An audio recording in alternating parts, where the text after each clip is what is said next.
Hi, boys and girls. Today is Friday, May 15th, 2020. At the top of this sheet, you see it says Practice and Homework, Lesson 10.5. I assigned this yesterday, Thursday, 5/14.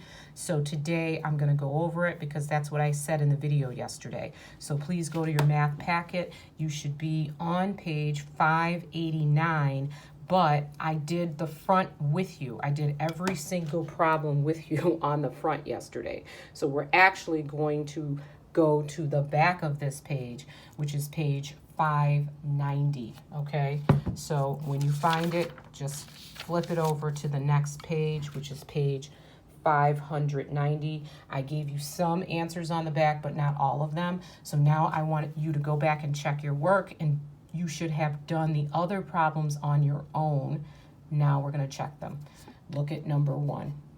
Gloria went to the mall and spent 50 minutes shopping. Then she had lunch for 30 minutes. If Gloria arrived at the mall at 11 a.m., at what time did she finish lunch? Now, I've done the problem. I'm going to go over it, and you can check to see if you got this right. So you should go back and circle 50 minutes that she spent for shopping. Lunch was for 30 minutes. Circle 30, underline the rest. If Gloria arrived at the mall at 11 a.m., at what time did she finish lunch? Please circle arrived. Please underline at the mall, circle 11 a.m., and then circle the word finish because that's important. So now we know that Gloria spent 50 minutes shopping, 30 minutes eating lunch. I took those two numbers and I added them together to get 80 minutes of elapsed time. That's what I have to show on my number line to find out at what time she finished her lunch. So I did the mountains and hills like I talked to you about yesterday that I said you saw already on a poster that I sent you from Mrs. O'Neill. And I sent you that poster on Remind app. I think I sent it to you last week. So this is exactly what she was talking about as far as you trying to figure out hours and minutes and half hours. So I did a mountain of 60 minutes. Remember, she arrived at the mall at 11 o'clock. So I did a mountain of an hour, which is 60 minutes, and now I'm at 12 o'clock. So at 12 o'clock, I added another 20 minutes, and I got 12:20. How did I get 20 and 60? From the 80 minutes. Now, I could have made a jump of 50 and 30, like like it said in the problem, 50 minutes shopping, 30 minutes for lunch. But I thought it would be easier to just count an hour and then the 20 minutes to get 80. Sometimes it doesn't work out when you want to do it with the minutes that are in the problem because it's sometimes hard to add those on when you're doing time. So I try to make it easier by doing it different ways. So that's what I did. Your answer should be 12:20. Number 2. The ball game begins at 2 p.m. It takes Ying 30 minutes to get to the ballpark. At what time should Ying leave home to get to the game 30 minutes before it starts? So there's a lot of information in here and it can be very confusing.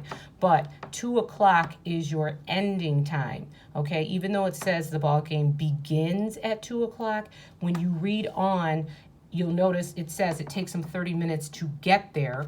And at what time should he leave, which means he didn't get there yet, which means we have to find out the starting time because it says at what time should Ying leave home to get to the game 30 minutes before it starts. So it starts at 2. He wants to get there 30 minutes before that, maybe to get a seat, get something to eat, and then get settled.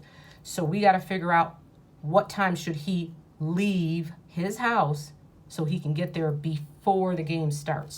So we're counting back. So again, 30 minutes to get there, and he wants to be there 30 minutes before the game starts. That's a total of 60 minutes, which basically is 1 hour, right? So guess what? I'm just going to do a big old mountain of 60 minutes. And I'm subtracting. If I take 60 minutes off of 2 o'clock or an hour off 2 o'clock, where am I? I'm at 1 o'clock p.m. So that gives him enough time to drive to the park and enough time to get a seat, get something to eat, and get settled before 2 o'clock. Make sense? So that should have been your answer, 1 o'clock. And I'll just write it again here on the line. That is your final answer. All right, number 3 I did with you. I'm going to number 4. Easy peasy, lemon squeezy. Find the unknown factor. 6 times something is 36. Your answer should have been 6, because 6 times 6 is 36. Number 5, these are all review.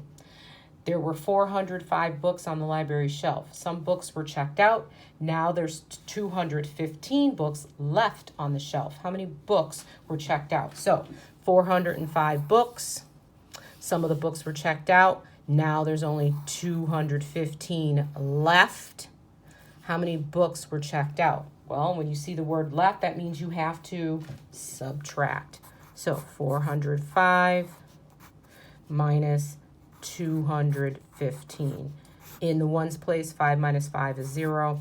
In the tens place, I cannot take 1 from 0, so more on the floor, go next door, and get 10 more. So from the hundreds, cross out the 4, take 1 away, so now you only have 3 left. Take what you borrowed and put it in the tens place. Now you have 10. 10 minus 1 is 9, and 3 minus 2 is 1. So how many books were checked out? 190 books. Number 6, last one. Savannah has 48 photos. She places 8 photos on each page of her photo album. How many pages in the album does she use? So they gave us the largest number. She has 48 photos. She wants to place 8 photos on each, keyword, page of her photo album. So how many pages of the album is she going to use? So are we going to use an operation of multiplication or division? Because we know when we see the word each in a word problem, that gives us 2 choices, whether we multiply or divide. In this case, we're dividing. 48 photos. She wants to put 8 photos on each page so that there's an equal amount on every page. So how many pages will she use? 48 divided by 8 is 6, because 6 times 8 is 48.